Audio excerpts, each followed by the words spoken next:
नमस्कार, मैं हूं नैन्सी उपाध्याय और आप देख रहे हैं खबर प्रधान। एआई के बारे में हम सब जानते हैं और उसकी क्वालिटीज़ भी, लेकिन शायद ही आपको उसका एक काला सच पता होगा। जी हाँ, एक सिंगल क्लिक से जवाब देने वाला एआई हमारी सबसे कीमती चीज़ हमसे ले लेगा और वो है पानी। अब आप बोलेंगे भला ऐसे थोड़ी ना होता है, वो तो क्लाउड में काम होता है। तो आज इस वीडियो में हम आपको सब बताएंगे कि एआई और डाटा सेंटर्स क्या होते हैं। आर्टिफिशियल इंटेलिजेंस यानी एआई आज हमारी ज़िंदगी का सबसे बड़ा हिस्सा बन चुका है। पढ़ाई से लेकर ऑफिस, बिजनेस और रोज़मर्रा के कामों तक हम एआई का इस्तेमाल तेज़ी से करते हैं। घंटों के काम चुटकी भर में हो जाता है, लेकिन एआई की इस तेज़ी और सुविधा की एक बड़ी कीमत भी है, जिसका असर पर्यावरण पर भी पड़ रहा है।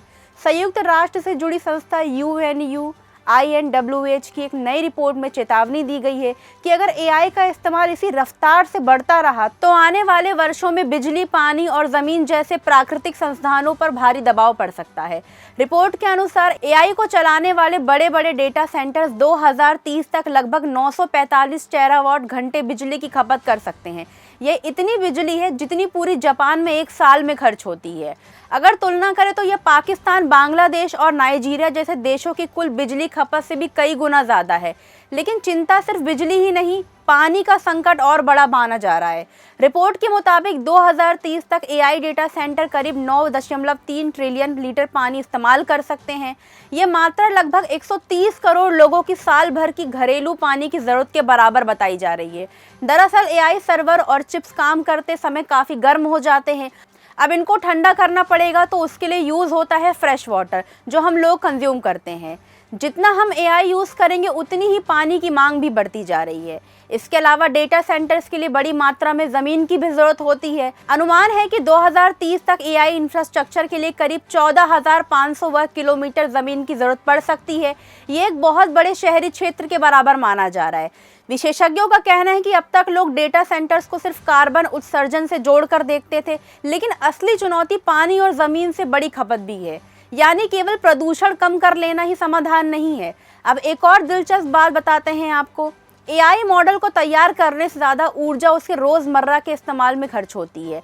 जब लोग एआई से सवाल पूछते हैं, तस्वीरें बनाते हैं या वीडियो तैयार करते हैं, तब डेटा सेंटर लगातार काम करते हैं और संसाधनों की खपत बढ़ती रहती है। रिपोर्ट्स के अनुसार दुनिया भर में लोग प्रोटेस्ट कर रहे हैं। अमेरिका में 2026 की शुरुआत में दर्जनों डेटा सेंटर्स परियोजनाओं को विरोध के कारण रोक दिया गया था। उनमें देरी हुई। वर्जीनिया, यूटा और न्यू जर्सी जैसे राज्यों में स्थानीय समुदाय ने बड़े डेटा सेंटर्स का विरोध किया है।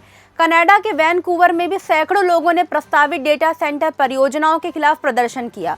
लोगों की चिंता है कि इससे पानी की कमी और ज़मीन के उपयोग पर असर पड़ सकता है। यूरोप के कई हिस्सों में भी इस तरह के विरोध देखने को मिले। विरोध करने वाले लोगों का कहना है कि डेटा सेंटर से सिर्फ संसाधनों की खपत नहीं बढ़ती है, बल्कि लगातार चलने वाले कूलिंग सिस्टम और जनरेटर से शोर की समस्या भी पैदा होती है। कई जगहों पर लोगों ने यह भी आरोप लगाया कि स्थानीय समुदाय से पर्याप्त चर्चा किए बिना परियोजनाओं को आगे बढ़ाया जा रहा है। इसी के साथ कई एआई कंपनियां भारत की तरफ रुख ले रही हैं।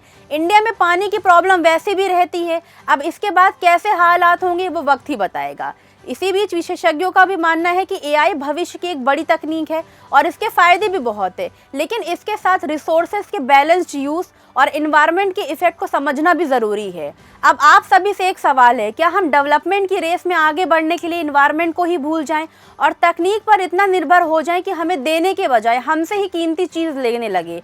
संतुलन बनाए रखना किसी एक की जिम्मेदारी नहीं, बल्कि सबकी होती है। अपनी राय हमें कॉमेंट में ज़रूर बताइएगा।